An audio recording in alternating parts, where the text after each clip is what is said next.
Thank you, Kim. A Warwick man learned his fate today for his role in the brutal murder of his nephew. The violent attack was also an attempt on the life of his brother. Jared Rogers was sentenced to life in prison in connection with a 2016 crime at a Warwick home. Tonight, we're hearing from the victim's mother about her loss. Eyewitness News reporter Steph Machado was at today's sentencing. She joins us live in Warwick with more on today's emotional day in court. Steph? Well, prosecutors described this as a calculated crime. Jared Rogers formulating a plot with several other men to kill his own family members. Today, he was sentenced to life in prison for the murder of his nephew and attempted murder of his brother. He's not going to be able to grow up. I'm not going to hear his voice ever again. Andrea Rogers talking about her son Michael, standing feet away in this courtroom from her brother Jared Rogers, about to be sentenced for killing Michael. I just don't know why. Michael was a good kid. He didn't bother nobody. You killed my son in his sleep when he couldn't even defend himself. Jared Rogers, now 23, was 20 when prosecutors say he killed his 19-year-old nephew and attempted to kill his brother David, both of them asleep in the family home in Warwick in March 2016 when they were stabbed. Prosecutors say Rogers recruited 3 strangers and a friend to help with the stabbings.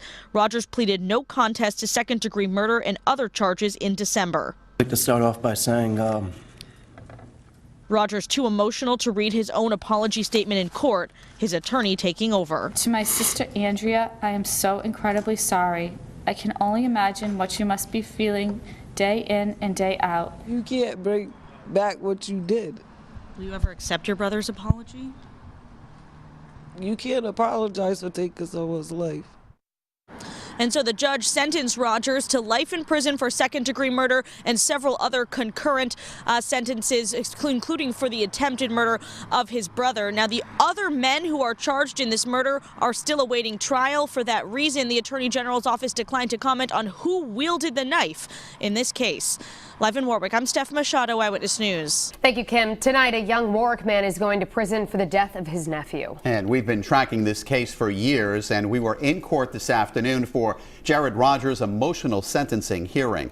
Eyewitness News reporter Steph Machado joins us now live from Warwick. Several other co-defendants are still awaiting trial in this case, but the victims were family members of Jared Rogers, who is now heading to prison for life for second-degree murder.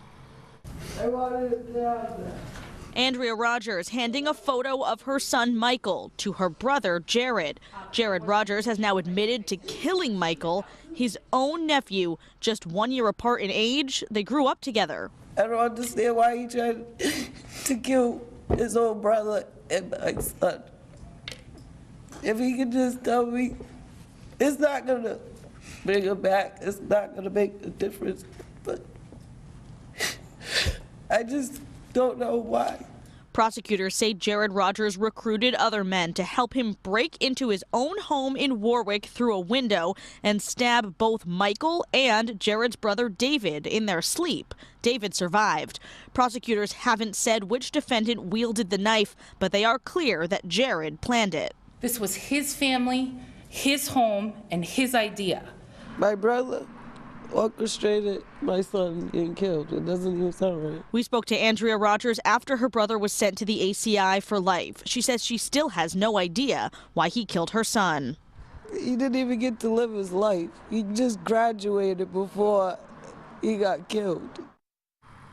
And Jared Rogers did apologize to his family in a letter that was read by his defense attorney out loud in court. He asked the judge for 35 years, but the judge sentenced him to life, saying he sees little prospects for rehabilitation.